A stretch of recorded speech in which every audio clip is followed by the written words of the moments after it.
Hello students. बेटा last class में हमने कंसंट्रेशन के बारे में पढ़ा था और कंसंट्रेशन की 3 यूनिट्स के 3 तरीके पढ़े थे हमने कि हाउ टू मेजर कंसंट्रेशन। उसमें मोलर मास परसेंटेज और वॉल्यूम परसेंटेज और मोलैरिटी था।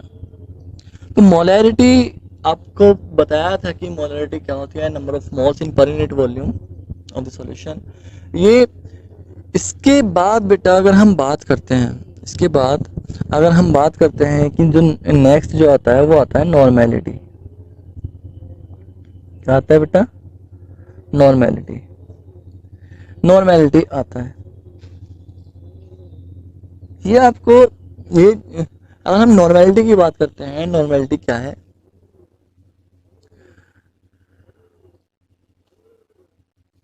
Normality number of gram equivalent, number of gram equivalent of solute dissolve in dissolve in dissolve in number of gram equivalent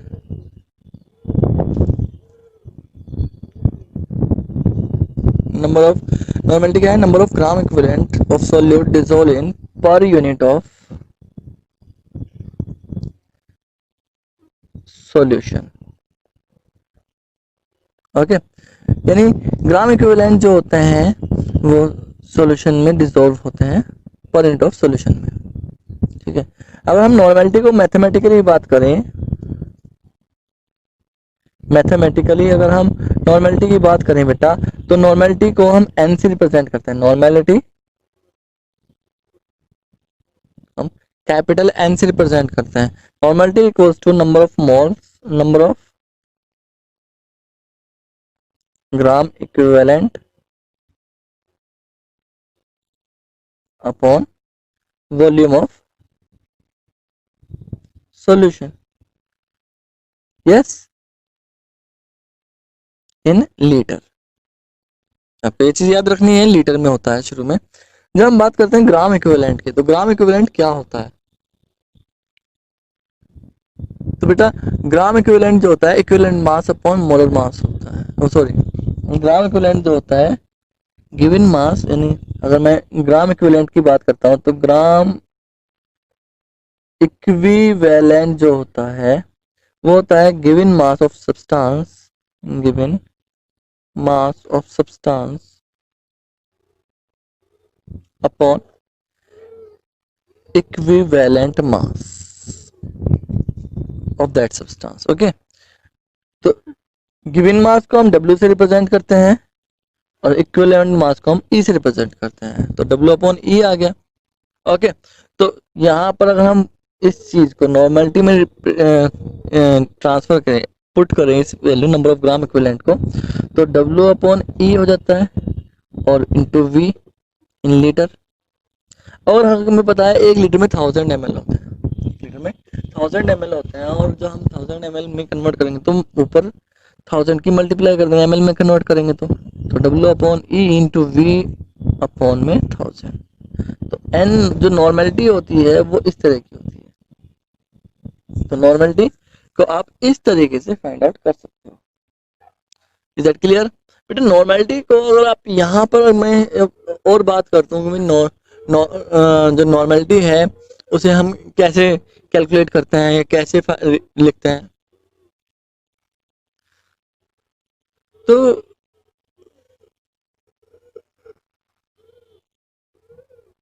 क्या होता है कि normality और आपका जो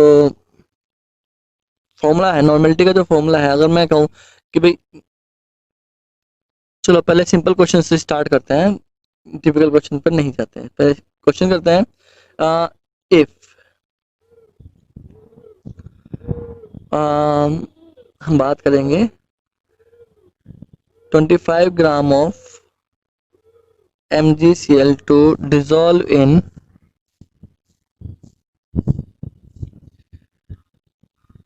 500 ml of water, then normality. What is normality? Okay, normality क्या होगी? तो अगर मैं इसका सॉल्यूशन करता हूँ बेटा, तो सबसे पहले मुझे चाहिए गिवन मास W चाहिए, तो W है मेरे पास 25 ग्राम। मुझे चाहिए वॉल्यूम, तो वॉल्यूम है मेरे पास 500 ml। लेकिन मेरे पास अगर मैं देखता हूँ मेरे पास E की वैल्यू नहीं है। E की वैल्यू मुझे निकालनी है। E जो होता है वो होता है, किसी साल्ट के लिए हमने E की वैल्यू निकाली थी, मैंने आपको बताया था। तो किसी भी साल्ट के लिए E equals to Mg equals to जो है MgCl2 जो है वो साल्ट है, तो इसलिए E equals to molar mass यानी molecular mass upon charge present on cation.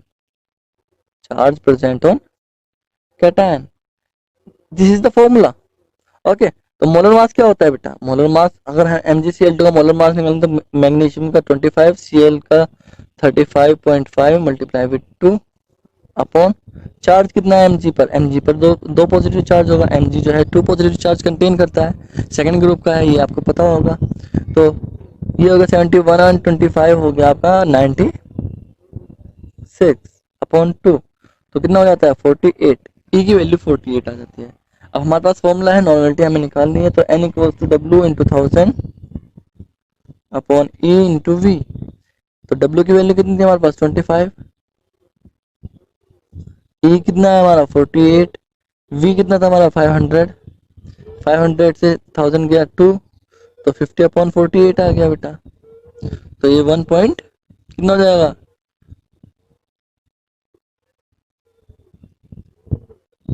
1.04 के आ जाएगा। अच्छा, हम 1.04 n लिखते हैं। जो n आ गया, अब हमारे पास ये वैल्यू आ गई, तो 1.04 n, इसका मीनिंग क्या होगा? नॉर्मल, यानी इसका मतलब होगा 1.04 n gram equivalent per unit volume में डिसॉल्व होते हैं। इसका मतलब क्या हो गया? 1.04 gram equivalent of MgCl2 dissolve in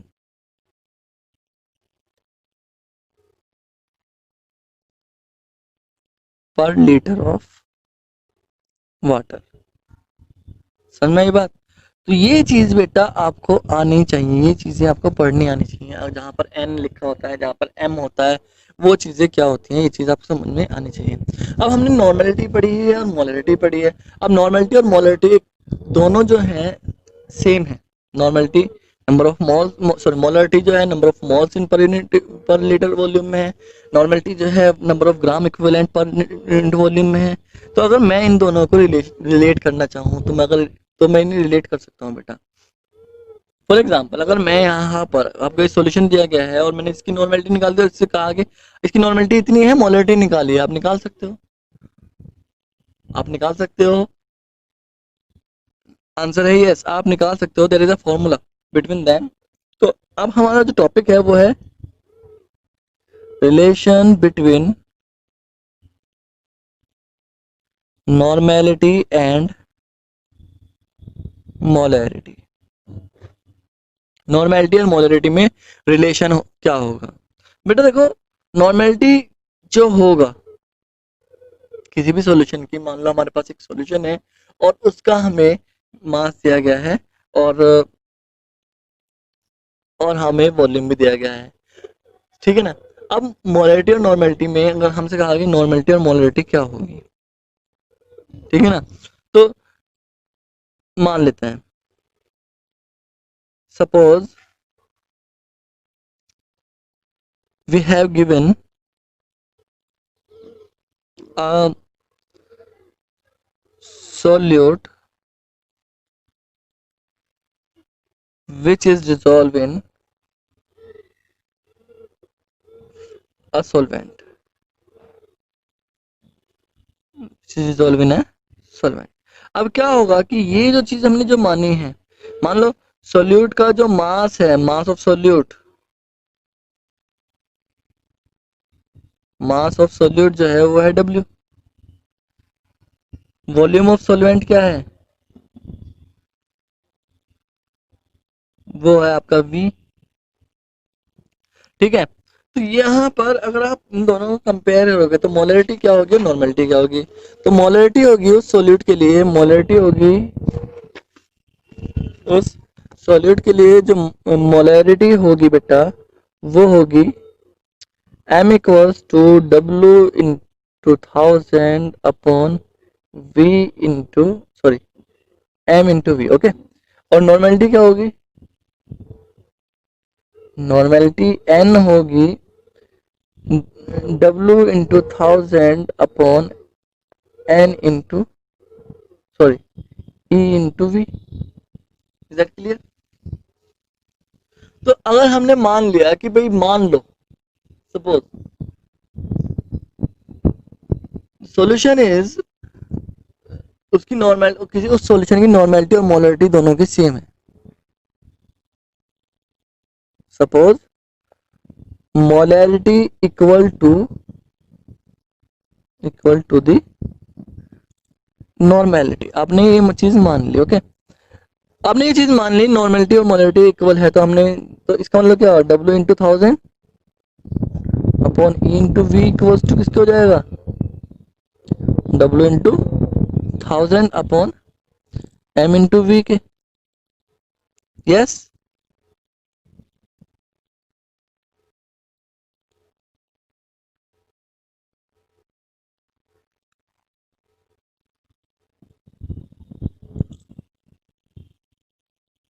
यानी N इक्वल्स टू इतना और इक्वल्स टू M के। Yes, normality equals to molarity के, ये तो कहते हैं हम normality equals to molarity.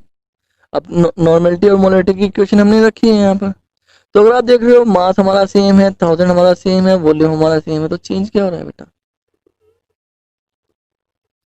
Change हो रहा है आपका molar mass and equivalent mass.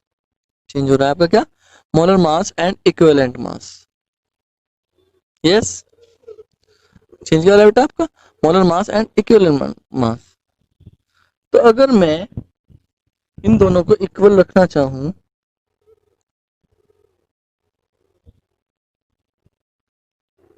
तो normality into equivalent mass equal always भी equal to molarity into molar mass के।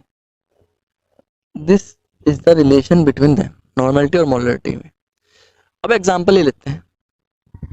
हमने अभी नॉर्मेलिटी निकाली थी किसकी, MgCl2 की। MgCl2 की नॉर्मेलिटी हमारी जो आई थी 1.04 N आई थी।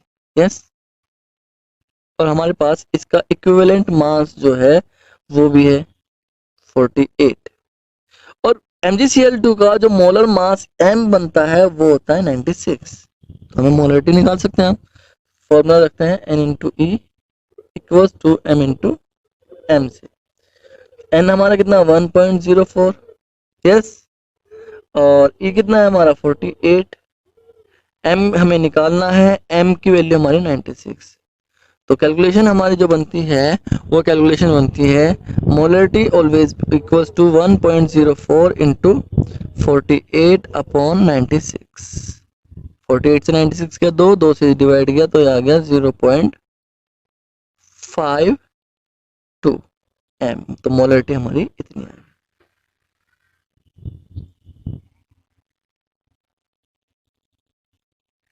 समझ में आता।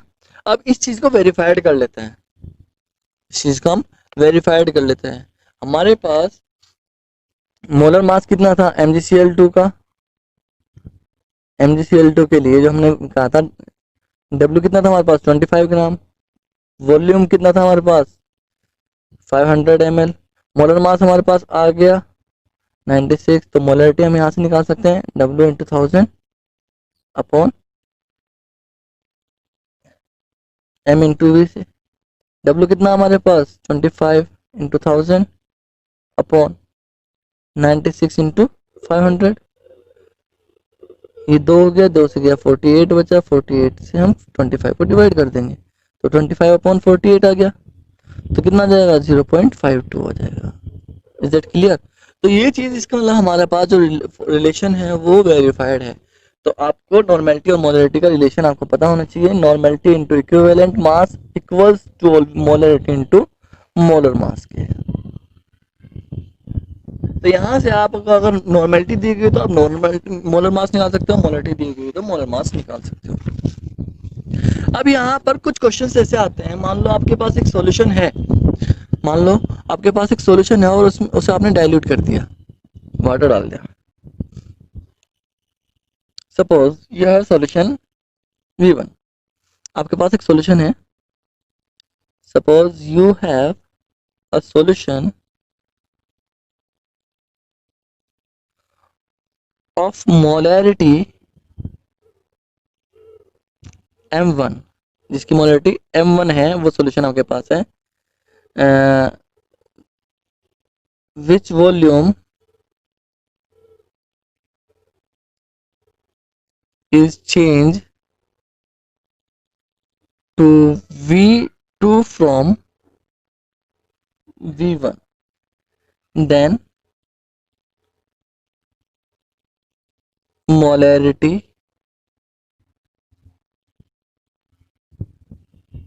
will be changed, molarity अपने आप चेंज हो जाएगी to the M2, यानी मोलरिटी जो है M1 से M2 में चेंज हो जाएगी। तो इन दोनों में रिलेशन मोलरिटी M1 दो, so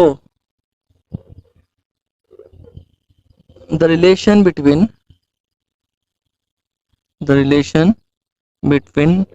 molarity M1 and M2 will be, molarity और M1 और M2 में रिलेशन क्या होगा बेटा, आपको याद रखना है M1 V1 equals to M2 V2।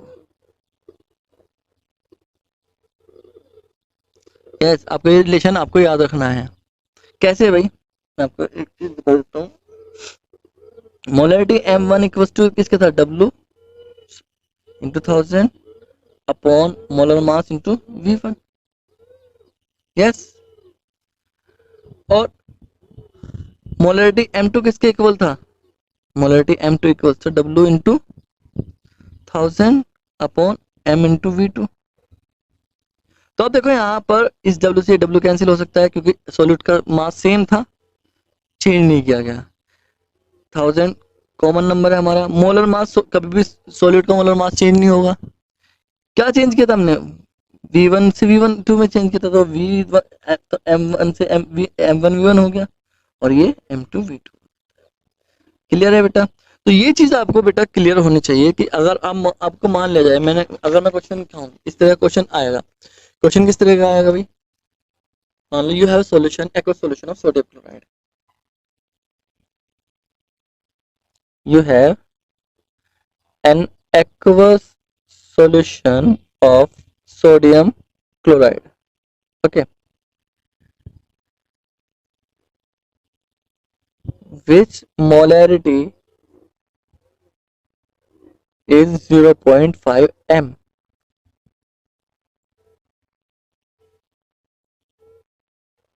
If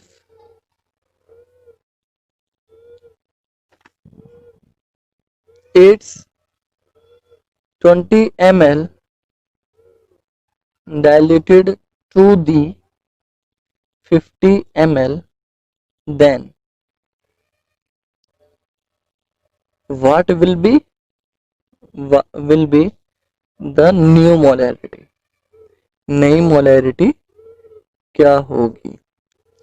तो देखो यहाँ पर एक्वस सॉल्यूशन है, उसकी मोलरिटी M1 आपको दी गई है और ये कह रहा है कि 20 ml से 50 ml मोलरिटी डाइल्यूट कर दिया गया है। अब नई मोलरिटी क्या होगी, देखो ध्यान से, कंसंट्रेटेड सॉल्यूशन जो है वो डाइल्यूट कर दिया गया है, उसमें पानी मिला दिया गया है और ज्यादा।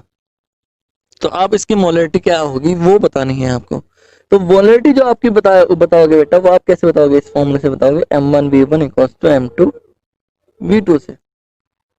क्लियर है। मोलरिटी आपको दी गई 0.5, V1 आपको 20 ml दिया गया है।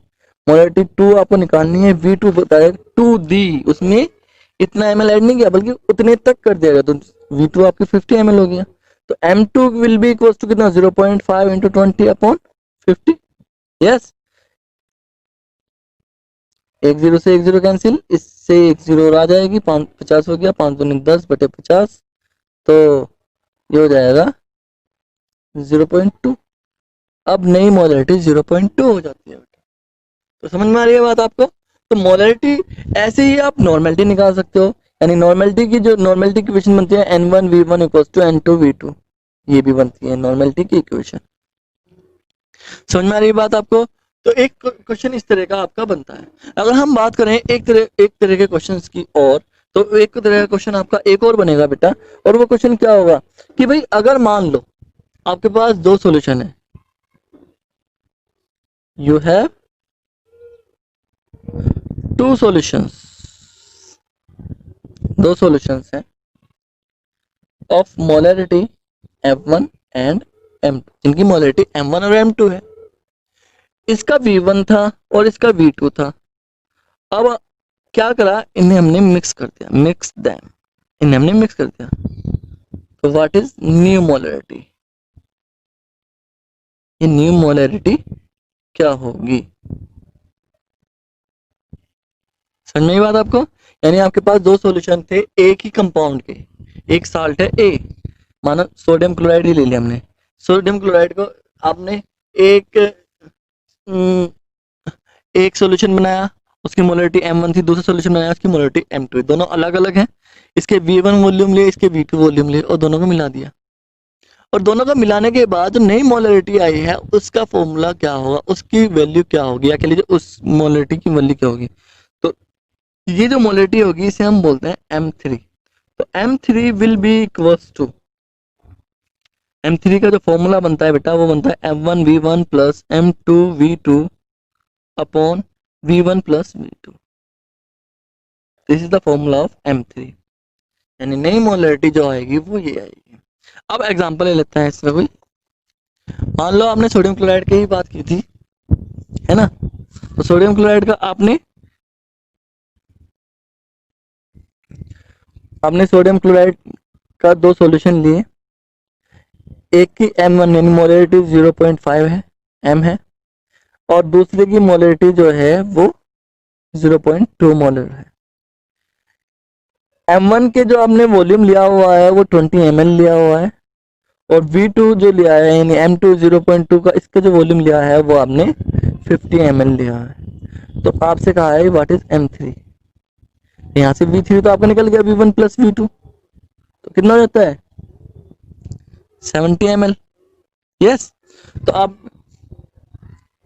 फॉर्मूले में डायरेक्ट पुट कीजिए, M3 equals to 0.2 into V1, sorry M1 कितना था 0.5, यस, कितने ml थे इसके 20 ml, प्लस M2 कितना था आपके पास 0.2, कितने ml लिए थे 50 ml, और 50 प्लस 20 आपने ले लिया, तो कितना हो गया 5 दूनी 10, ये तो 1 हो गया,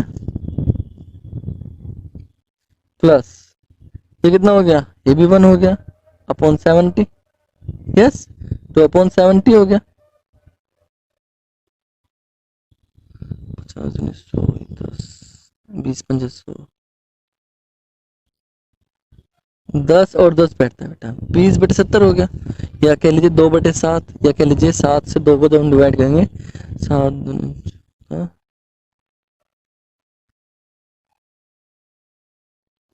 सॉरी 7 दूनी 14 और 6 0.28 m हो जाता है।